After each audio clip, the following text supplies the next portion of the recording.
Hey there peeps! So last time out we developed some of the background and theory behind inclined planes and how we can analyze them with a rotated coordinate system and also some funky geometry that allowed us to determine what the angle was of the ramp and how to use that with that rotated coordinate system. So now we put it to use.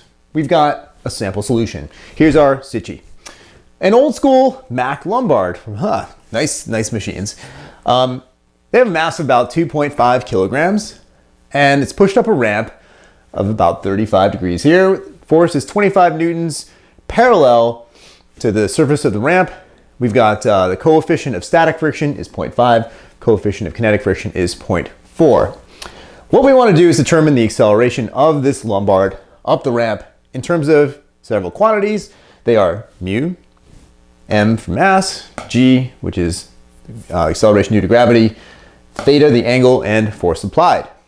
Then we'll calculate the numeric value. So I've created a drawing, and within this drawing that represents the situation and the incline, I've also drawn a free body diagram. See the dot? Oh, so cute. This is the dot for our forces. We want to draw the forces that act on it.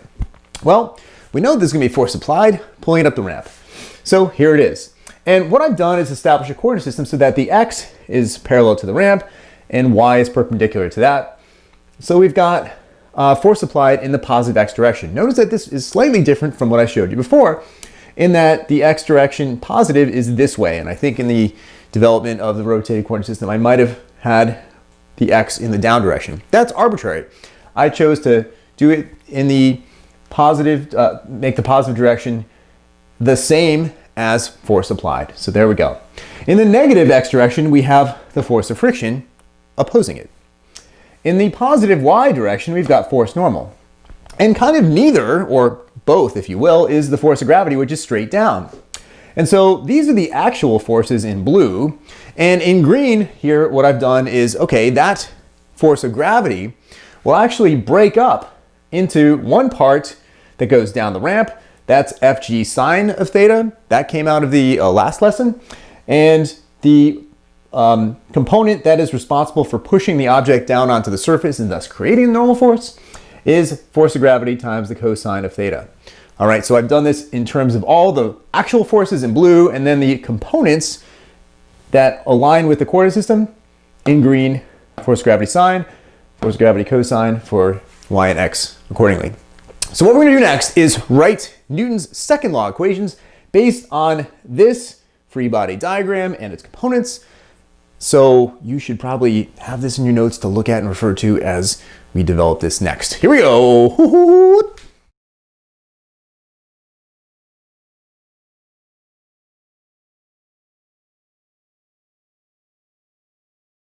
And so here we have Newton's second law equations that were written from the free body diagram that we just created in the last pane. So let's take a look at them. We have the sum of the forces in the x direction. In the positive x direction is force applied. In the negative x direction, we have friction and the x component of gravity that's related to the sine of the angle. That equals m times ax. It's the acceleration or the change in motion of this object, the Lombard, along the ramp. Makes sense. Let's go look at the y direction. The sum of the forces in the y direction equal force normal in the positive y direction and force of gravity times the cosine of the angle in the negative direction. So this is related to the angle and the cosine for the y direction, and that equals m times ay. Ay, of course, is 0 because this object, the Lombard, is not accelerating in the y direction. It's strictly along the x direction, which is along the ramp. I've also written down a couple of equations here that may be helpful clues to allow us to solve this problem. And that is that the force of gravity equals mass times gravity. And the force of friction equals mu times force normal. Now, when we develop these equations here, notice that everything is in terms of forces, just like the free body diagram. This is a force, this is a force, and this is a force, of course.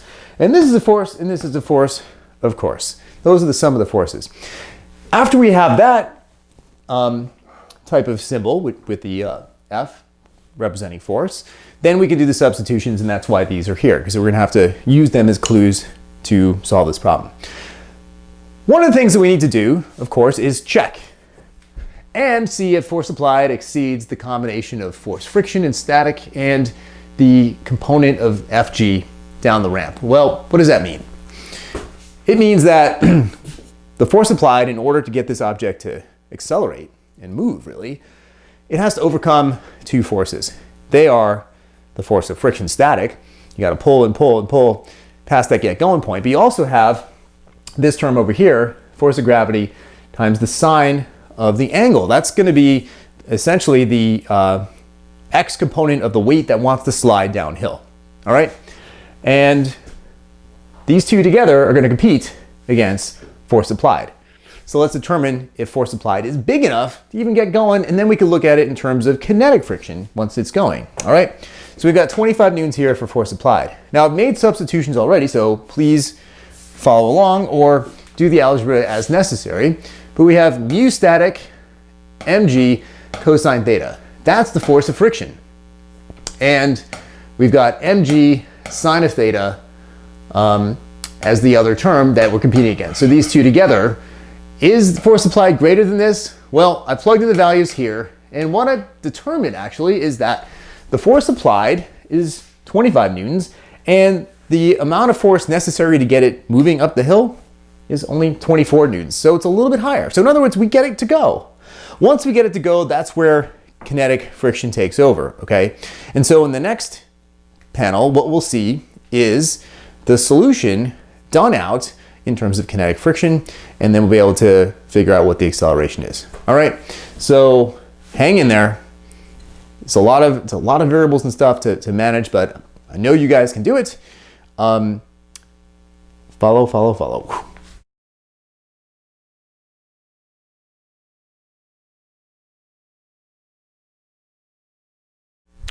And so here we go. There are the final expressions. Well, we've got on the acceleration side of the Newton's second law equation. In other words, this says, how will this mass's motion change? That's what the AX stands for. And here on the other side is the sum of the forces, and I made all the substitutions, including the coefficient of kinetic friction now. So I've got force applied minus mu kinetic mg cosine theta. This is friction here, mu times force normal. And we have the term of, again, the force of gravity sliding down the hill is related to the sine of that angle. So sliding down the ramp is related to the sine of that angle, 35 degrees. And so we have mg sine. These are negative, negative, that's positive based on our free body diagram. So essentially, this unique situation isn't so bad in that in order to solve for AX, once I have this expression here, all I need to do is divide by m, both sides by m. And so here is the final expression for the acceleration of gravity in terms of the values that were specified in the beginning. We have m, we have force applied, mu kinetic, m, g, and theta. And so we're good.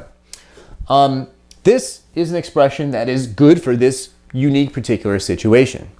Note that every situation is derived from that free body diagram. So we're going to analyze a whole host of different situations that have different pushes and pulls on it, different forces interacting. But the techniques are the same. We write down the Newton's second law equations from that free body diagram, and this is the solution for this particular situation. A different situation will call for a different solution, but the same strategies and techniques involved in analyzing it. So that's where physics is a little bit different than some other topics. There's no formula. It's you make your formula to get the result for that particular situation. So once you have it, then you plug in the numbers. And so here we go. Here are the values like that. And so what we come up with is an acceleration in the x direction of 1.17 meters per second squared. And that's it. So that's a wrap. Up and down, inclines, bang. Morad, out.